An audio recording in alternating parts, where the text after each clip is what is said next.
जहाँ स्वार्थ समाप्त होता है, वही एक इंसानियत की शुरुआत होती है।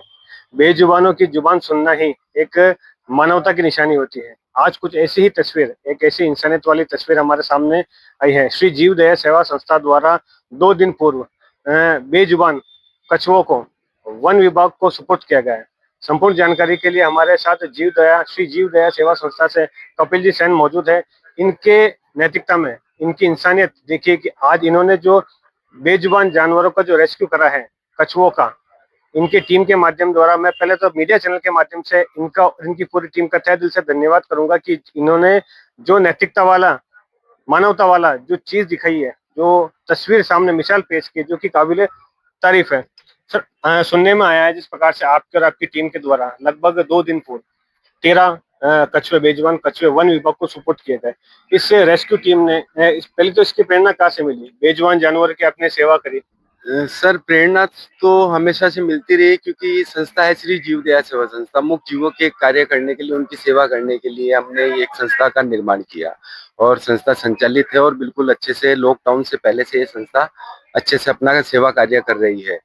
मैं अमूमन कहीं जाता हूँ तो देखता हूँ कहीं पे बहुत सारे कछुए हैं, कहीं पे एक कछुआ, 2 कछुए हैं। उन्हें उन घर परिवार वालों द्वारा केवल टमाटर, ककड़ी या भिंडी या अन्य आहार पर निर्भर रखा जाता है, पक्के आंगनों पे चलाया जाता है। वो एक जीव ऐसा है जो रेत में चलता है, पहाड़ों पे रहता है, जंगल में रहता है। वो प्रकृति के वातावरण में रहता है, वनस्पतियां खाता है, पत्ते खाता है और अपना जीवन यापन करता है। पर लोगों के द्वारा जो कैद रखा जाता है, वो कहीं ना उनको उनके ऊपर एक अमाननीय मानवीय कृत्य है। तो इसके लिए हमने एक मुहिम चलाई। मैंने एक मैसेज बनाया कुछ दिन पूर्व। उस मैसेज का असर इतना हुआ कि कुछ लोगों ने मेरे पास फोन आए, तो मैंने उनको एक दिन डिसाइड करके और मैंने सैटरडे और संडे को मैंने ये सारे कछुए इकट्ठे करके और वन विभाग को सुपुर्द किए। वन विभाग को सुपुर्द करने के बाद में कुछ रील्स क्रिएटर्स हैं ब्यावर में, तो उनके द्वारा रील्स जब इंस्टाग्राम अकाउंट्स पे डाली गई तो उसका असर और हुआ। लोगों ने हमसे नंबर मांगे और अभी तक हमारे पास तकरीबन 8 से 10 कछुओं की और जानकारी प्राप्त हो चुकी है, जो स्वेच्छा से कछुआ हमें देना चाहते हैं। उसके उपरांत आज के दिन कछुआ के लिए जो बंदे गोमातरम चैरिटेबल ट्रस्ट है, वहां पर भी बहुत से बीमार कछुए या जो रोड पे घूमते हुए कछुओं को वहां पर छोड़ दिया जाता है। सर्वजीव अस्पताल है ब्यावर का, तो वहां पे भी आज जब कछुओं की तादाद 15 हो गई तो उन्होंने भी आज अपने सारे कछुए लाकर और वन विभाग को सुपुर्द किए। और मैं ब्यावर से अपील करता हूँ, जितने भी ब्यावर में जो कछुए पालते हैं, घर घर पे रखते हैं, ये एक कानूनन अपराध है और इसके तहत आपको 7 वर्ष की सजा भी हो सकती है। सर, आपने ये बहुत अच्छी बात बताई कि कानूनन अपराध। अक्सर एक भ्रांति होती है लोगों में, कहते हैं कि ये लक्ष्मी का रूप होता है, लक्ष्मी जी का निवास होता है कछुआ, उसको लेके लोग उसको अपने स्वेच्छा से घर में रखता है। ये एक भ्रांति नहीं होती सर कि ये तो लक्ष्मी का रूप है? इस बारे में आपका क्या कहना? मैं बताना चाहूंगा कि लोगों ने केवल एक भ्रांति बना रखी है कि लक्ष्मी जी का वाहन है और उसे घर पे रखना चाहिए। मैं सभी जनता से निवेदन करना चाहता हूँ, जैसे अपने आपने लक्ष्मी जी के आप आदर करते हैं, मैं भी आदर करता हूँ, तो क्यों ना भोलेनाथ का भी आदर करते ही होंगे सभी। तो भोलेनाथ का जो सवारी है नंदी महाराज, उन्हें क्यों नहीं अपने घर के बाहर बांध के रखते हैं, उन्हें क्यों नहीं घर के अंदर रखते हैं। तो मैं निवेदन करना चाहूंगा, जितने भी कछुए पालते हैं उनसे निवेदन है कि अगर लक्ष्मी जी माता है तो भोलेनाथ भी कहीं ना कहीं अपने जगत पिता है। और उनके जो नंदी हैं वो आज रोड पे जो विचरण कर रहे हैं, जिन्हें लोग बाग द्वारा लावारिस और आवारा कहा जाता है, मैं उनको लावारिस और आवारा नहीं कहूंगा, मैं उन्हें कहता हूँ बेसहारा, जिनका कोई सहारा नहीं। पर लोगों के द्वारा उन्हें आवारा गायों को और लावारिस कहा जाता है। ये भी बात बहुत कहीं ना कहीं बहुत ज्यादा गलत है, इसमें भी सुधार होना चाहिए।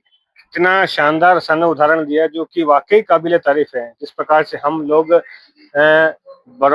सृष्टि के जगत पिता, जिसको हम शिव जी भगवान बोलते हैं, शंकर भगवान बोलते हैं, जो कि उनकी जो सवारी होती है नंदी महाराज, उनको हम कहीं ना कहीं आवारा पशु बोलते हैं, जानवर की एक श्रेणी में रखते हैं। लेकिन कहीं ना कहीं जिस प्रकार से सन उदाहरण एक कछुए का दिया जो कि काबिल तारीफ है। सर, अगर कोई आपसे संपर्क साधना चाहे, जिनके पास कछुआ हो, तो उस संपर्क सूत्र आपका बताइए सर, कि इस माध्यम से आपसे संपर्क करें ताकि वो अपना कछुआ दे सके, सर जानवर दे सके। सर हमारे द्वारा अभी सोशल मीडिया पे एक बैनर चलाया जा रहा है, जिसपे हमारे कुछ सदस्यों के नंबर हैं। उन नंबर पर आप सूचना देकर हमें कछुए सुपुर्द कर सकते हैं। उससे ज्यादा एक अच्छा ये होगा कि आप उस स्वेच्छा से उस कछुए को, जिनके पास भी कछुए हैं, वो स्वेच्छा से अपने घर से यहाँ वन विभाग के कार्यालय में और छोड़ के जाएं, तो उन्हें भी लगे कि भाई ये का वातावरण क्या है, कछुए क्या खाते हैं, कैसे रहेंगे, उन्हें पता चले। एक मुझे लाके देने से मैं लाके छोड़ूंगा वो बात अलग है, पर अगर वो लेके आते हैं तो ये एक जीव दया का एक अच्छा और कार्य होगा। बिल्कुल, जो जानवर होते हैं वो घर में पालने लायक वो एक बात अलग होती है, लेकिन कहीं ना कहीं प्रकृति के एनवायरनमेंट में उनको रखना बहुत ही मानवता वाला कार्य होता है। सर, फिलहाल हम यहाँ वन विभाग में मौजूद है।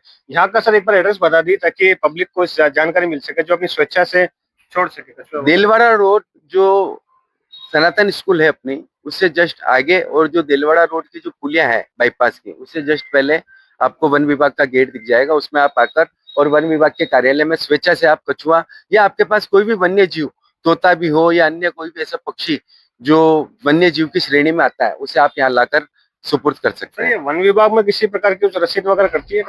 नहीं सर, रसीद नहीं करती है, पर अगर अमानवीय तरीके से अगर किसी वन्य जीव को रखा जाता है और सूचना मिलती है तो वन विभाग द्वारा उचित कार्रवाई की जाती है, और उस कार्रवाई के अनुसार तकरीबन 7 साल की सजा का प्रावधान भी है। धन्यवाद सर, अपना कीमती समय हमारे साथ निकालने के लिए। मैं हमारे मीडिया चैनल के माध्यम से भी श्री जीव दया सेवा संस्था का तहे दिल से धन्यवाद देना चाहूंगा कि जो इनकी संस्था पूर्व में भी जो ऐसे नैतिकता वाला कार्य करती है। और आम जनता से भी अपील करना चाहूंगा कि जिस प्रकार से बेजुबान जानवरों को आप घर में ना पाले, उन्हें वन विभाग में दे ताकि वो अपना जीवन अच्छे से और प्रकृति के साथ जीवन जी सके। धन्यवाद।